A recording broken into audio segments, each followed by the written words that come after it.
Hi, gang. Bob Bowling with you for the Mystery Project.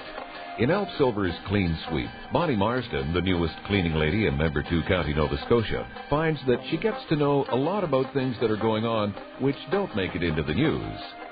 And some of her neighbors are pleased about that. But somebody has to turn on the light before the danger and the damage becomes too great. The Mystery Project brings you the newest episode of Clean Sweep, The Back of His Hand, starring Deborah Allen as Bonnie Marsden.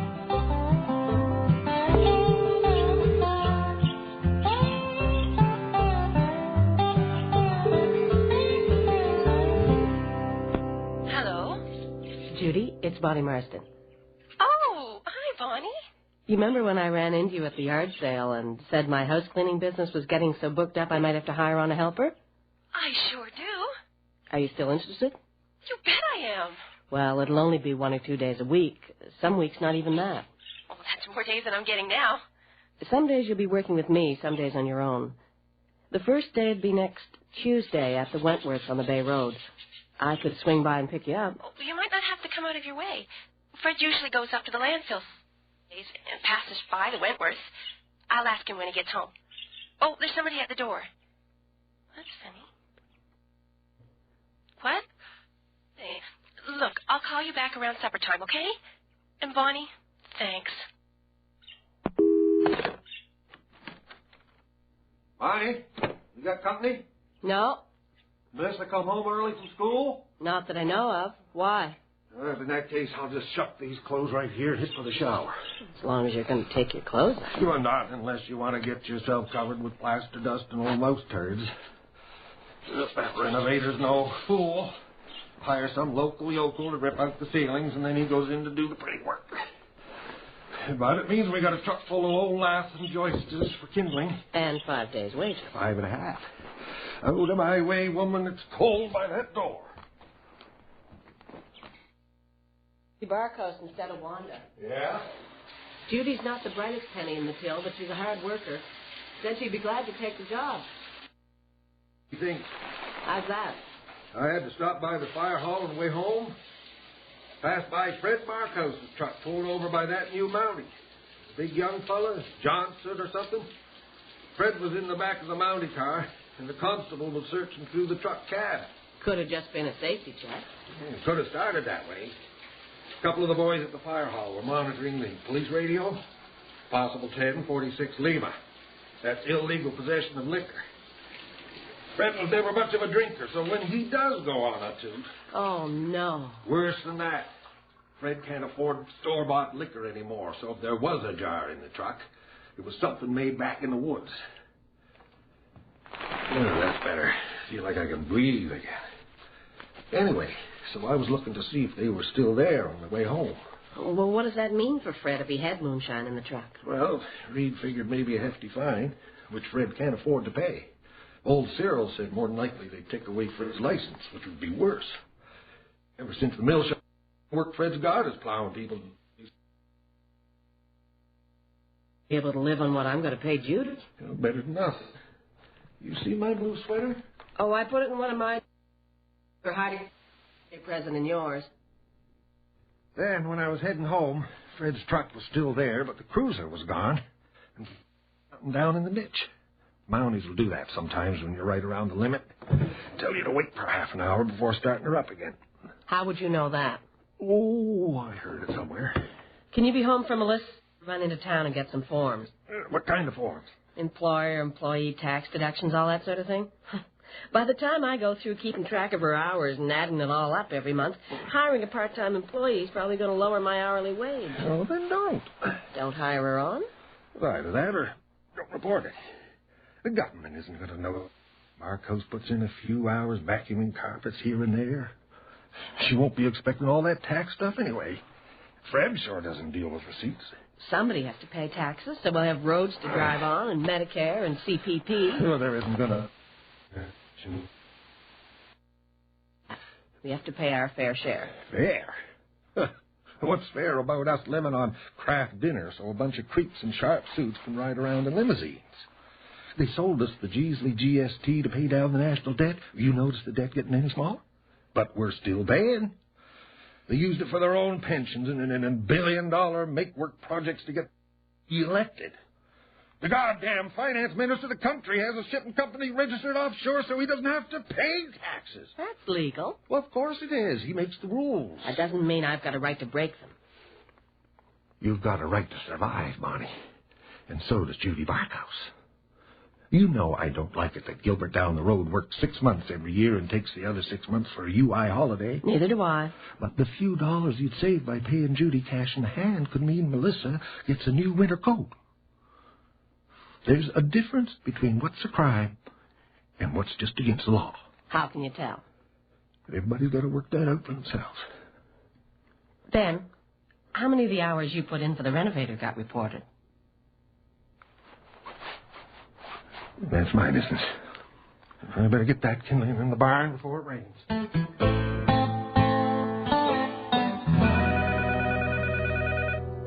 Hello? Hi, Bonnie. Yes? It's Judy Barkhouse. Oh, Judy, sorry I didn't recognize your voice. Oh, that's okay. I hope I'm not interrupting your supper. It's still on the stove. Well, that's good. I just called to say Fred can run me down to the Wentworths Tuesday. You don't have to pick me up. Fred can. Uh-huh. I thought he was going to lose his license. What? Oh, well, Ben saw Fred pulled over and thought maybe... Oh, that was just... Fred keeps an old beer box in the truck, so if he finds enough empties by the side of the road, he can bring them in for the deposit. Well, the law says now, if they see even an old beer box, they can search your vehicle. And that was the possible illegal possession of liquor. Oh, yeah, I guess. So anyways, I'll see you on Tuesday. Bye.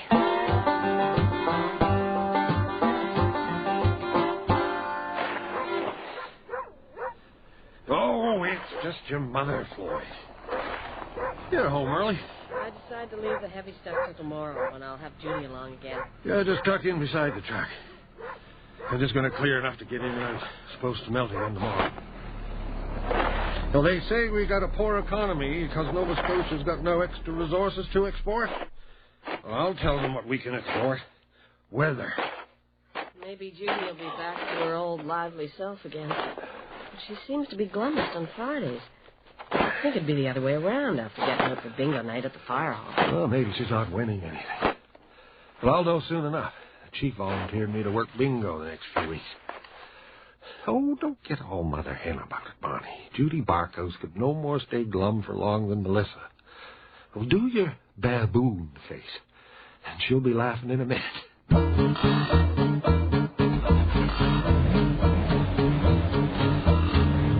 Morning, Fred. Bonnie, she was watching for you. She'll be out in a minute. Truck giving you grief? Runs fine. Run better once I rejig the timing. I'll be home in time to make supper. Yeah. Fred's awful cheerful this morning. Oh, he's always grumpy in the mornings. Small price. If I hadn't met Fred when I did, I'd probably be living on the street in Halifax. I don't think there's anybody in the world could keep that old truck running. But it's all he's got. He's got you. Yeah, he's got me.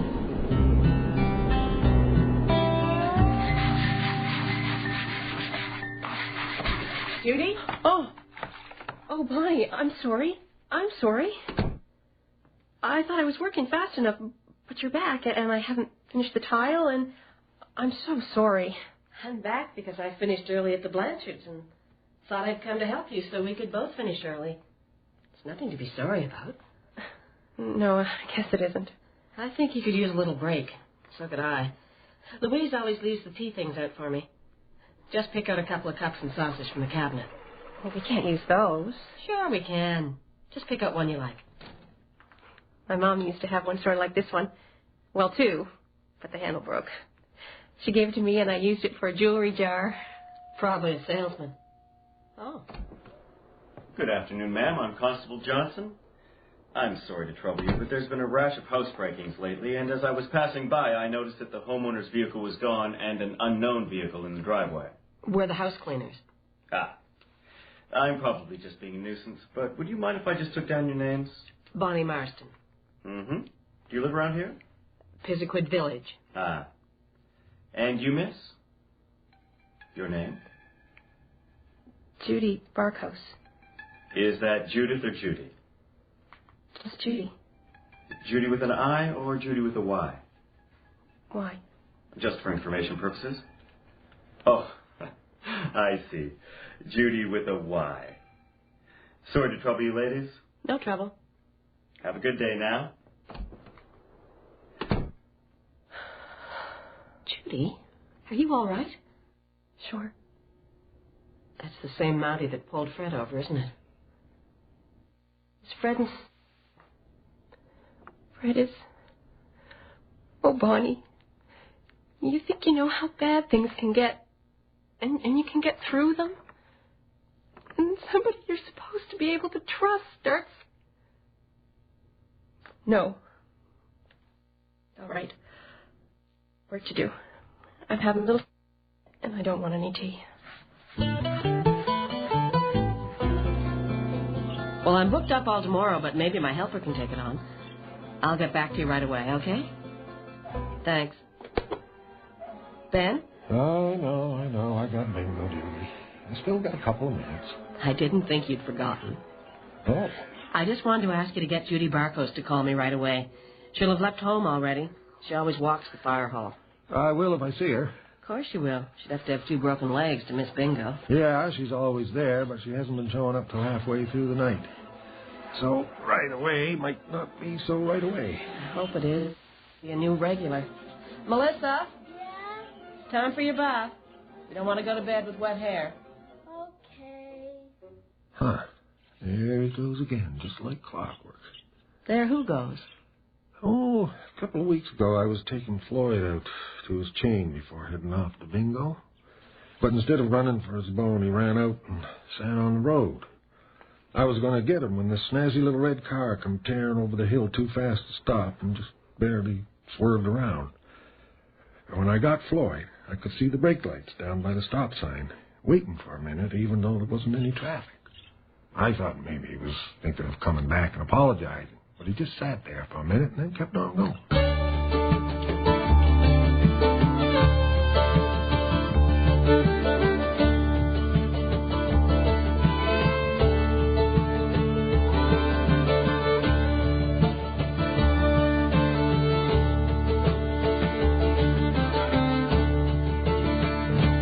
I should be getting danger pay.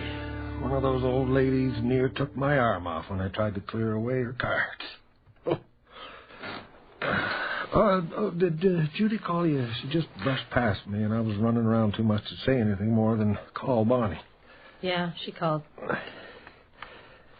Are you going to tell me what's eating? I think Fred Barkhouse is beating up his wife. What?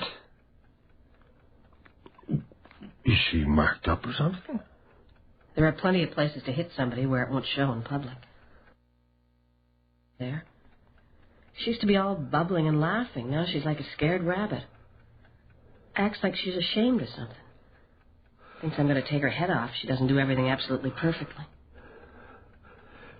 I've known Fred Barkhouse since he was 10 years old. He'd no more beat up on a woman than... Oh, sure. He's a good old boy. We stick together. Shh, wake up, Melissa. Okay. So you know Fred when he's down at the fire hall. But who knows what somebody's like behind closed doors? I know one thing. Fred Barkhouse never calls his wife she. You know how a lot of the guys around here will say, she forgot to do the laundry, or she took the kids to the beach. Fred always says Judy. He was calling her she last week. Frustration can change people.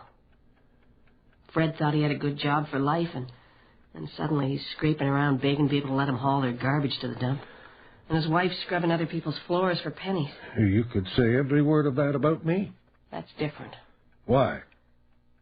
Because you're Big Ben Marsden.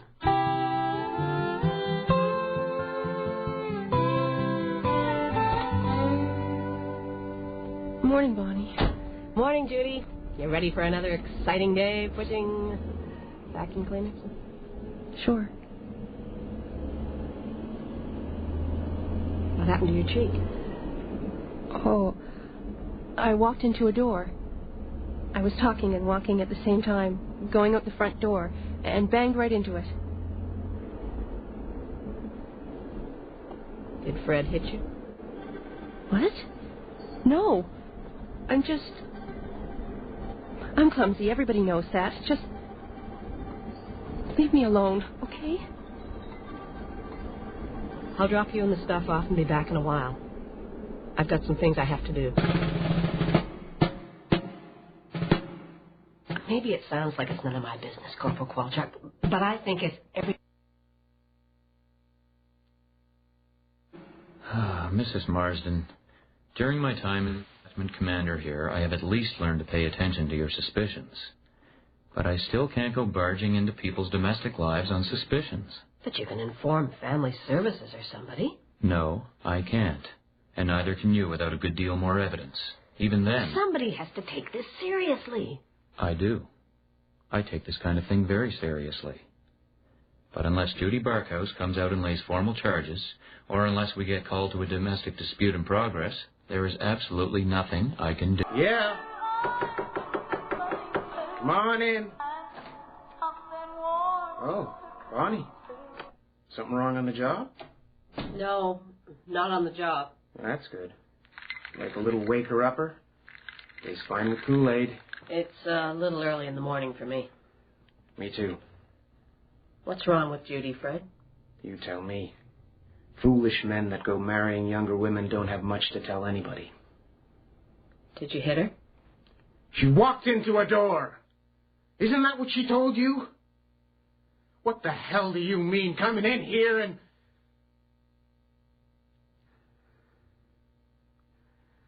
Jesus, Bonnie. I never want to hurt Judy. She's my...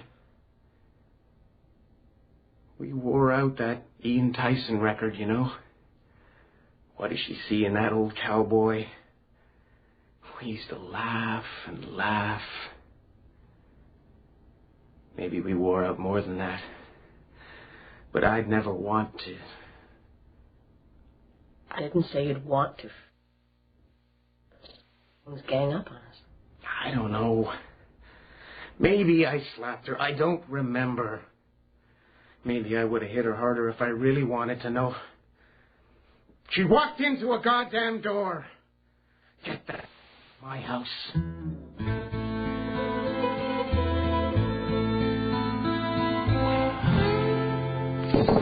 Well, one thing about a warm snap this late in the year, you can open all the doors and windows without worrying about mosquitoes.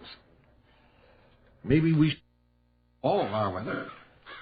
Ben, you know that red car that almost ran over Floyd and then stayed stopped at the stop sign? Uh-huh. Was it stopped there long enough for somebody to get in? I guess so. Easy enough to switch off a dome light. Does it wait there at the stop sign every Thursday night? Well, I don't know. I'm not one of those old ladies that sits by the picture window with binoculars. Yet. Ben? Hmm? Are you working the bingo again this week? No, I'm out of the rotation for a while. Got volunteered to work the door at a wedding reception instead. The bride's family thinks the groom's a snake, so the chief says, Marsden, I don't care what they do in the parking lot, you're on the door. Why? You got something you wanted done Thursday nights?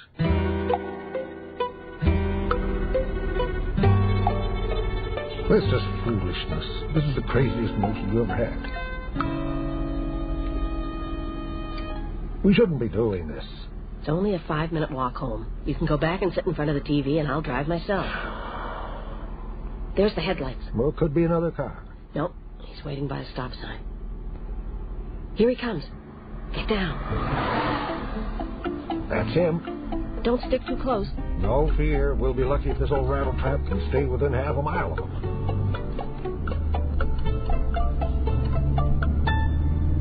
He turned off. Yeah, I saw. Then why didn't you? Because that's not a side road, it's a driveway. We can pull into the Ultramar, look. Well, that's it. We turn around, go home, forget we ever did this. Why? Because I know whose car that is now. Whose? Back down that driveway is an old bungalow that stood empty for the last couple of years, because no one wants to buy a place set so deep in the pines you might as well be living in a cave. A few months ago, somebody... Constable Johnson. So if Judy Barkhouse is in that car, it's because she and Constable Johnson are slipping around. And if Fred is smacking Judy, it's because he's crazy with suspicions. Any way you look at it, it's none of our business. But then, why did Constable Johnson pretend he didn't know her when he came around that day? Well, that's pretty obvious. Judy told him she'd be working alone, so he booked off for a little how-do-you-do and found you there. Then why didn't he just keep on going when he saw my car? Well, he pulls into the driveway, sees your car, thinks maybe you're seeing him out the window. He's got to come up with some excuse for why a Mountie car pulled in there, so you won't start asking Judy questions. No, they weren't like that. Bonnie! Foolish, blasted, bull-headed damn woman. Bonnie,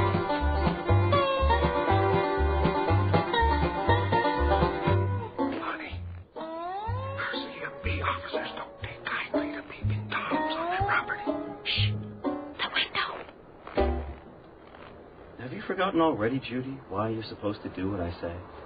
But you said it'd only be once or twice. Don't interrupt me. Now, let's review why you should do exactly what I say. Not only am I the one wearing the gun belt, but I still have the jar of moonshine that would make your husband lose his license and his living. And now we have an even better reason. Those videotapes could be edited to just a few clips of your husband's wife having a good time. You wouldn't. They'd show you, too. No background, just close-ups of you. Now, are you going to do what I say? Yes. Say it like you mean it. Yes.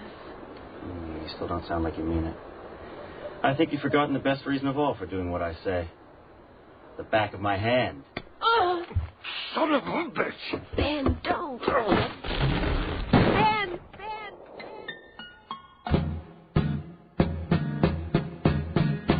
It's very fortunate, Mrs. Marsden, that Constable Johnson was hardly in a position to take careful aim. It is unfortunate, though, that Constable Johnson fell backwards down his basement stairs when your husband knocked his service revolver out of his hand. He did? I can't think of any other explanation for the condition Constable Johnson was in when I arrived, other than that he unfortunately fell backwards down his basement stairs onto the concrete floor, bringing the woodpile down on top of him. Can you? No. I didn't think so. You know, the saddest part of all this is that Constable Johnson didn't really have anything to hold over Mrs. Barkhouse. If he'd approached me to lay charges against Mr. Barkhouse after the fact, it wouldn't have been Mr. Barkhouse who was in trouble. Judy isn't the brightest penny in the till, but she's a hard worker. Now, all you have to do is sign this statement, and that's the end of it. It still leaves me with the question of how to proceed with Constable Johnson. How's that? Laying formal charges against him would not only mean the end of his career, but a police officer prison in a very dangerous position. It would be for me to simply arrange a transfer to another posting. So he could do the same thing to some other woman somewhere else. Maybe he's learned his lesson. Doesn't matter. Maybe not to you. Bringing this out in public won't exactly reflect well on the force. Even if you sign that statement, it's still my call. Given all those considerations, you can see that it's a complicated decision. I think you decided the minute I told you over the phone. I think you're going to ram so far up him they'll come out his eyes. Thank you. But I intend to. You see, everybody's someone has turned less.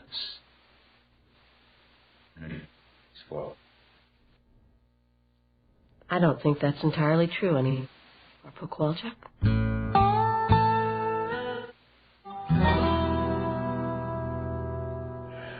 You ready for lights out? Mm-hmm. Your hand. Oh, just Knuckles all swole. It'll heal. How do you like it? How's that? That's what you were yelling at Constable Johnson. How do you like it? Oh. I didn't notice. I think he did. Damn stupid thing to do. Could have got myself killed. I know. You working tomorrow? Mm-hmm. I called you. I could probably manage, but she said she'd be waiting for me in the morning. Oh, how'd she sound? Like she and Fred had been doing a lot of crying. It'll heal. And I just hope that Johnson bastard appreciates how lucky he is. How's that? It could have been Fred come through that door. Ben? Hmm? Did you ever call me she? Well, I don't know what all. I mean, I don't know. Maybe a bunch of the guys are hanging around the fire hall and maybe somebody says something or other.